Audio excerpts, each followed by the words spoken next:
তাই মমতা ব্যানার্জি, আপনি যদি মনে করে থাকেন আপনি কোন শ্বেতপত্র প্রকাশ করবেন, আপনি শ্বেতপত্র প্রকাশ করুন, আর তার সাথে এটাও প্রকাশ করুন গোটা দলের মধ্যে কার কাছে কত টাকা গেছে, কোন নেতার কাছে কত ভাগ গেছে, আর কোন নেতা কত খেয়েছে আর কত কালীঘাটে পাঠিয়েছে, বাংলার মানুষ আজকে জানতে চাইছে। আপনারা যারা এই বর্ষা, এই বাদল, বৃষ্টি, মেঘ সবকিছুকে উপেক্ষা করে আপনারা যারা এখানে জড়ো হয়েছেন, আমাদের এই মাইকের আওয়াজ যত দূর অব্দি গিয়ে পৌঁছচ্ছে, গোটা বাজার এলাকায় যে সমস্ত ব্যবসায়ীবৃন্দ আমাদের কথা শুনছেন, পথ চলতি সাধারণ মানুষজন, সবাইকে প্রথমে লাল সালাম, অভিনন্দন এবং শুভেচ্ছা জানাচ্ছি। আমি কলকাতা থেকে যখন বেরোই, আমি কমরেড নিরঞ্জন সিংয়ের কাছ থেকে শুনেছিলাম যে এই মিটিং এর এক আলাদা উন্মাদনা তৈরি করেছেন আপনারা। মিটিং এর প্রচার, ফ্লেক্স, পোস্টার, কমরেডরা দীর্ঘদিন ধরে এই এলাকায় এই জনসভা নিয়ে প্রচার করেছেন। গতকাল থেকে এমনিতে আবহাওয়া কখনো একটু শীত শীত করে, কখনো একটু গরম হয়, কখনো ঠান্ডা, কখনো বৃষ্টি, সব মিলিয়ে চলছে। আবহাওয়াটা খারাপ, ফলত সেই আবহাওয়ার মধ্যে পড়ে গতকাল থেকে আমার প্রায় 102-3 জ্বর ছিল। কিন্তু এটাও মনের মধ্যে ছিল যে এই সময়কালের মধ্যে আমাদের কমরেডসরা এত মন থেকে, জেদের সাথে, লড়াইয়ের মেজাজ থেকে, এতদিন ধরে কথা হচ্ছে তারাই লড়াইয়ের মঞ্চ তৈরি করেছে, সেখানে যদি না আসতে পারি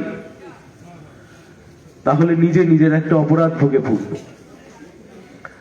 সকালে যখন বেরিয়েছিলাম, প্রথম যে লোকসভা অঞ্চলে একটি পার্টির কর্মসূচিতে গেছিলাম, এটা একদম উল্টো দিক, যদিও বা যদি নদী টপকে যাওয়া যায় কাছে হয়, ডায়মন্ড হারবারের লোকসভা, সাতগাছিয়া। সেই কর্মসূচি সেরে যখন আপনাদের এখানে আসছি তখন তুমুল বৃষ্টি। তুমুল বৃষ্টি যখন হচ্ছে আর আপনারা যখন এখানে বসে আছেন, তখন মনে মনে আজকে ঠিক করেছিলাম এখানে ঝড় হোক, বৃষ্টি হোক, যা হোক, এখানে যদি ঝড় বৃষ্টিকে উপেক্ষা করে একজন মানুষও দাঁড়িয়ে থাকেন, তাও এই মিটিং এ দাঁড়িয়ে বলবো আজকে তার কারণে লড়াইয়ের মরশুম যা গোটা রাজ্য জুড়ে কমরেডসরা তৈরি করেছেন, এই লড়াইয়ের মেজাজ, যে মেজাজ নিয়ে লাল ঝান্ডা এগিয়ে চলেছে, সেই লড়াইয়ের মেজাজের কাছে ও 102-3 ডিগ্রি জ্বর কিচ্ছু নয়। গোটা পশ্চিম বাংলা জুড়ে লড়াইয়ের উত্তাপ ছড়িয়ে দিয়েছে লাল ঝান্ডা। গত 1.5 বছর সময়কাল ধরে 2011 থেকে যে লড়াই আমরা লড়ে চলেছি এই শাসক দলের বিরুদ্ধে, 2014 সাল, 2014 কেন্দ্রের সরকার পরিবর্তন হওয়ার পর থেকে যে লড়াই আমরা লড়ে চলেছি, সেই লড়াই আজকে একটা অন্য মাত্রায় এসে পৌঁছেছে। আপনারা দেখছেন গোটা রাজ্যটা এখন কোথায় দাঁড়িয়ে আছে। প্রতিদিন বিকেল বেলায় তৃণমূলের একজন করে নেতা তারা সংবাদ মাধ্যমের সামনে দাঁড়ায় আর দাঁড়িয়ে দাঁড়িয়ে বলে, এই দেখো 34 বছরের চিরকুট, এই চিরকুট দেখিয়ে চাকরি হয়েছিল, বামফ্রন্টের আমলে চুরি দুর্নীতি হয়েছিল। আমার এইসব থেকে ছোটবেলার একটা কথা মনে পড়ে গেল। আমার বাবা আমার যখন খুব অল্প বয়স, সেই সময় মারা যান। পার্টির নেতা সেই সময়, প্লাস তিনি আইনজীবী ছিলেন। এখন আইনজীবীদের যেরকম যা বুদ্ধি হয় আর কি। আমি ক্লাস 10 অবধি একটা স্কুলে পড়েছি যে স্কুলে শুধু ছেলেরাই পড়তো, আর আমি 11-12-এ যে স্কুলে পড়তে গেছিলাম সেই স্কুলে ছেলেরাও পড়তো, মেয়েরাও পড়তো। তা আমি যখন প্রথম দিন পড়তে গেলাম, স্কুলে যাচ্ছি, আমাকে আমার বাবা ডাকলেন, বললো শোন।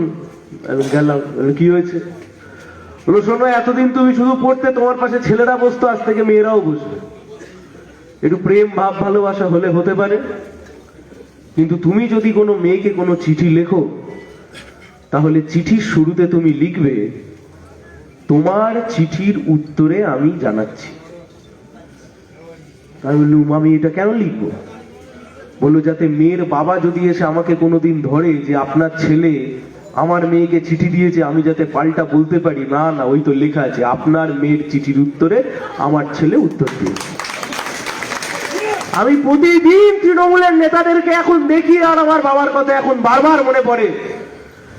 একটা গোটা শিক্ষা দপ্তর চুরি চুরি ডাকাতি করে প্রাক্তন শিক্ষামন্ত্রী আমরা সবাই জেলের ভাত খাচ্ছে। কয়লা থেকে শুরু করে, গরু থেকে শুরু করে, বালি থেকে শুরু করে একের পর এক তৃণমূল কংগ্রেসের নেতারা এই মুহূর্তে জেলের ভাত খাচ্ছে। গোটা রাজ্য জুড়ে তাকিয়ে দেখুন তৃণমূলের নেতাদের জেলে যাওয়ার হিড়িক লেগে গেছে। আর এই সব কিছু থেকে মানুষের মন ঘুরিয়ে দেওয়ার জন্য প্রতিদিন একটা একটা করে কাগজ মানুষের সামনে নিয়ে এসে বলছে এই দেখো 34 বছরের চিরকুটে চাকরি হয়েছে, আমরা ওপেন চ্যালেঞ্জ দিয়ে যাচ্ছি এই মেদিনীপুরের মাটি থেকে। আপনি চোখ রাঙাচ্ছেন, আপনি বলছেন 34-এর ফাইল বের করব, আপনি বলছেন শ্বেতপত্র প্রকাশ করব, কার কিসের চাকরি হয়েছে প্রকাশ করব, বাপের বেটা হলে প্রকাশ করে দেখান, বাকি আমরা আদালতে বুঝে নেব। 34 বছর মানে নিজের পকেটে পয়সা পোড়া নয়, 34 বছর মানে নিজের একতলা বাড়িকে 5 তলা বাড়ানো নয়, 34 বছর মানে ওই মন্ত্রীর বান্ধবীর বাড়ি থেকে মোটা মোটা বান্ডিল খুঁজে পাওয়া নয়, 34 মানে মাথা তুলে বেঁচে থাকা, 34 মানে কৃষক তার ফসলের দাম পায়, 34 মানে শ্রমিক তার মজুরির দাম পায়, 34 মানে ছাত্র পড়াশোনার অধিকার পায়, যুবক চাকরির অধিকার পায়, 34 মানে মানুষ তার মানুষের মতো পায়ে করে মাথা উঁচু করে বাঁচতে শেখায়। তাই মমতা ব্যানার্জি আপনি যদি মনে করে থাকেন আপনি কোন শ্বেতপত্র প্রকাশ করবেন, আপনি শ্বেতপত্র প্রকাশ করুন, আর তার সাথে এটাও প্রকাশ করুন গোটা দলের মধ্যে কার কাছে কত টাকা গেছে, কোন নেতার কাছে কত ভাগ গেছে, আর কোন নেতা কত খেয়েছে আর কত কালীঘাটে পাঠিয়েছে বাংলার মানুষ আজকে জানতে চাইছে। ভাবুন তো একবার, গতকাল দেখেছেন একটা লোক খুন হয়েছে, রাজু ঝা, কোথায় বাড়ি? আসানসোল। ঠিক আছে ঠিক আছে, আসানসোল। ভদ্রলোককে, ভদ্রলোক না অভদ্রলোক বলবো বুঝতে পারছি না, যাই হোক কয়লা মাফিয়া মানে কয়লা পাচারকারী, কয়লা চোর, তার নাম কি? রাজু ঝা। কোথায় তাকে গুলি করেছে? বর্ধমান শক্তিগড়, শক্তিগড়ের ল্যাংচার সব দোকান, সেই ল্যাংচার দোকানের সামনে দাঁড়িয়েছিল, সেখানে এসে গুলি করেছে। গুলি করবার পরে জানা যাচ্ছে এই রাজু ঝা, যিনি কয়লা পাচারকারীর অন্যতম অভিযুক্ত, তার আজকে দিল্লিতে যাওয়ার কথা ছিল। কোন কারণে দিল্লিতে যাওয়ার কথা ছিল? দিল্লিতে যাওয়ার কথা ছিল তিনি সিবিআই এর সামনে গিয়ে বয়ান দেবেন। আর রাজু ঝা যার গাড়িতে করে কলকাতায় আসছিলেন তার নাম কি? সেই গাড়ির মালিকের নাম কি? এনামুল আব্দুল লতিফ। আব্দুল লতিফকে গরু পাচার কাণ্ডের অন্যতম অভিযুক্ত। এই আব্দুল লতিফের অন্যতম পরিচয় কি? আব্দুল লতিফের অন্যতম পরিচয় সিবিআই এর খাতায় তিনি ফেরার, মানে সিবিআই তাকে খুঁজে পাচ্ছে না। এই আব্দুল লতিফের অন্যতম পরিচয় কে? এই আব্দুল লতিফের অন্যতম পরিচয় হচ্ছে অনুব্রত মণ্ডলের ডান হাত। আর এই আব্দুল লতিফের অন্যতম পরিচয় কি? ইলাম বাজারে যে গরুর হাট বসতো, সেই গরুর হাটের সমস্ত যা দেখভাল করত তা করত এই আব্দুল লতিফ। আর রাজু ঝাড় পরিচয় কি? 2021 সালে বিজেপিতে যোগদান করেছিলেন দিলীপ ঘোষের হাত দিয়ে। রাজু ঝাড় অন্যতম পরিচয় কি? কয়লা পাচারকারী।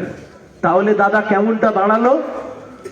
কয়লা পাচারকারী বিজেপির নেতা সিবিআই এর কাছে তথ্য প্রমাণ দিতে যাচ্ছে কার গাড়িতে করে? গরু পাচার কাণ্ডে সিবিআই যাকে খুঁজে পাচ্ছে না তার গাড়িতে করে।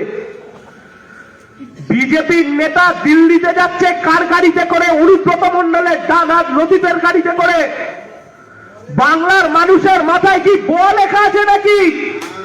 আপনি না হয় ওই বিশ্ব বাংলায় একটা করে ব লিখেছেন, বাংলার মানুষ বুঝতে পারছে তদন্তের নামে বাংলার বুকে সিবিআই আর ইডি ছেঁচড়ামো করছে। এই যে দেখছেন না, শিক্ষক নিয়োগ দুর্নীতির মামলায় তদন্ত করছে। শিক্ষক নিয়োগ দুর্নীতির মামলায় তদন্ত করতে গিয়ে সবচাইতে বড় যে গ্রেপ্তার, সেই গ্রেপ্তার কবে? গত বছর 22শে জুলাই সেই গ্রেপ্তার হয়েছিল। কে গ্রেপ্তার হয়েছিলেন? পার্থ চ্যাটার্জি। তারপর তো সেই অর্থে আর কেউ বড় গ্রেপ্তার হয়নি। তারপর থেকে তো চুনোপুটি ধরছে, কখনো ওই কুন্তল, কখনো শান্তনু ব্যানার্জি, কখনো এই ওই, এর বাইরে 2-4টে বান্ধবীকে ধরেছে, আর তার বাইরে 5-6টা ওই অভিনেতা অভিনেত্রীকে ধরেছে। আমরা বলছি অনেক হয়েছে, চুনোপুটি ধরে কাজ নেই। আগে মানুষের কাছে উত্তর দিন, হাওয়াই চটিকে কবে ধরবেন? রাজ্যের সাধারণ মানুষ জানতে চাইছে, গোটা পশ্চিম বাংলার সাধারণ খেটে খাওয়া মানুষ জানে এ রাজ্যের বুকে মমতা ব্যানার্জির কথা ছাড়া তার মন্ত্রিসভার একটা পাতা নড়ে না। মন্ত্রিসভার কথায়, মমতা ব্যানার্জির কথা ছাড়া মন্ত্রিসভায় একটা সিদ্ধান্ত গ্রহণ হয় না। এত বড় শিক্ষক নিয়োগ দুর্নীতির ঘোটালা হয়ে গেল। সেই শিক্ষক নিয়োগ দুর্নীতির ঘোটালায় মমতা ব্যানার্জি কিছু জানতেন না, এ কখনো হতে পারে না। কিন্তু ইডি আর সিবিআই এর যে তদন্তের গতি, তা দেখে মনে হচ্ছে সারদার রোজভ্যালির মতো আবার হয়তো কালীঘাটকে বিপদ মুক্ত করে দিতে চাইছে ইডি এবং সিবিআই। কেন এই কথা আপনাদেরকে বলছি? এই কথা আপনাদেরকে বলছি তার কারণ, আজ থেকে কয়েকদিন আগে ইডি আদালতের অভ্যন্তরে দাঁড়িয়ে বলেছেন শান্তনু ব্যানার্জির ডায়েরি থেকে, মানে যে মুদির দোকান হয়, পাড়ার মুদির দোকানে আমার আপনার খাতা আছে তো, মাসের শেষে টাকা দেন তো, তৃণমূলের চোর নেতাদের ওরকম মুদির দোকানের খাতা আছে, কার থেকে কত টাকা তুললো আর কাকে কত টাকা পাঠালো তার হিসেব রেখে দেয়।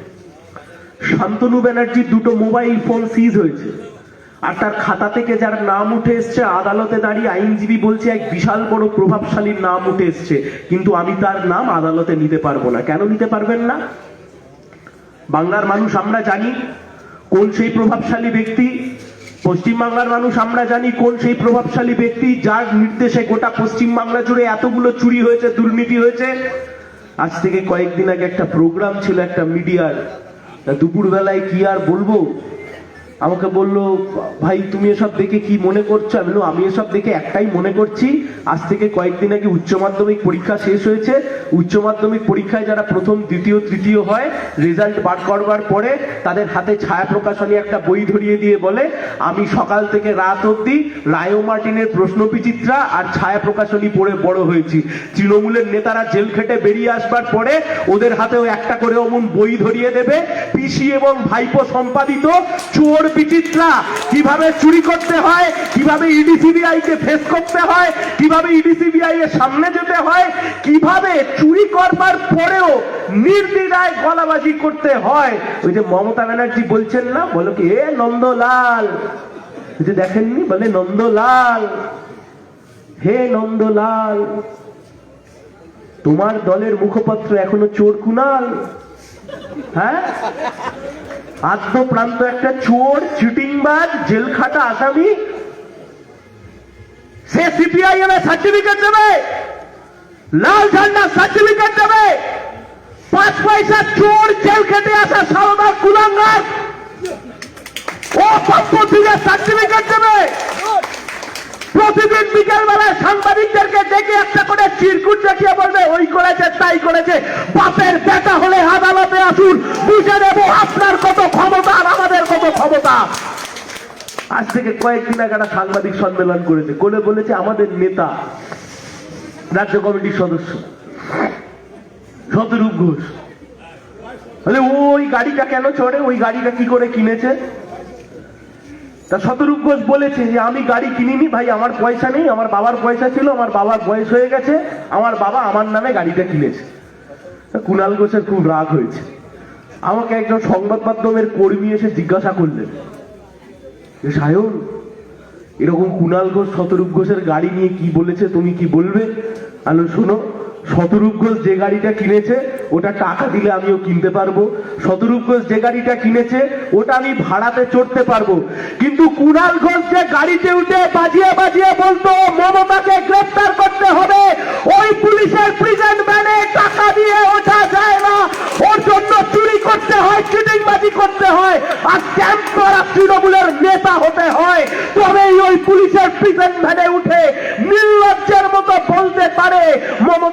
গ্রেপ্তার করুন, মমতাকে গ্রেপ্তার করুন, তারপরে আবার সেই দলের মুখপত্র হতে পারে।